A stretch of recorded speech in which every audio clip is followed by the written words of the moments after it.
नमस्कार. फक्त योजना या यूट्यूब चॅनलवर मी ओमकार तुमचं स्वागत करतो. तर संपूर्ण महाराष्ट्रामध्ये जून ते ऑगस्ट महिन्यात या कालावधीमध्ये जे विविध जिल्हे आहेत त्यांच्यामध्ये अतिवृष्टी झाली होती. तर या अतिवृष्टीमध्ये त्यांचं नुकसान झालं आहे. त्यांना आर्थिक मदत करण्यासंदर्भातला जी-आर नुकताच प्रसिद्ध करण्यात आला आहे. तर यामध्ये पाहू शकता की 237,07,13,000 इतका निधी यामध्ये मंजूर करण्यात आला आहे आणि सर्वप्रथम जिल्ह्याच्या ठिकाणामार्फत तुम्हाला या निधीचं वितरण हेक्टरी या अंतर्गत केलं जाणार आहे. तर या अशा प्रकारे हा जी-आर आहे. त्यामध्ये जी-आरनुसार खाली तुम्ही सगळ्यात शेवटच्या पेजवरती पाहू शकता की प्रत्येक जिल्ह्यानुसार वितरण देण्यात आलं आहे. तर यामध्ये जिल्हा, त्यानंतर कालावधी, बाधित हेक्टर, बाधित क्षेत्र हेक्टरमध्ये, त्यानंतर बाधित शेतकरी संख्या आणि निधी.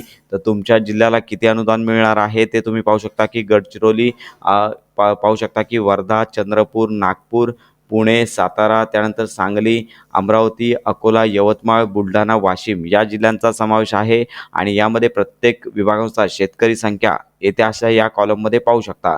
तर अशा प्रकारे एकूण सर्व मिळून 2,45,708 शेतकरी आहेत आणि अशा प्रकारे या सर्व शेतकऱ्यांना जे नुकसानी अनुदान आहे ते आता मिळणार आहे. तर अशा प्रकारचा हा जी-आर प्रसिद्ध झाला आहे. त्यामुळे ही महत्त्वाची माहिती इतरांपर्यंत नक्की शेअर करा.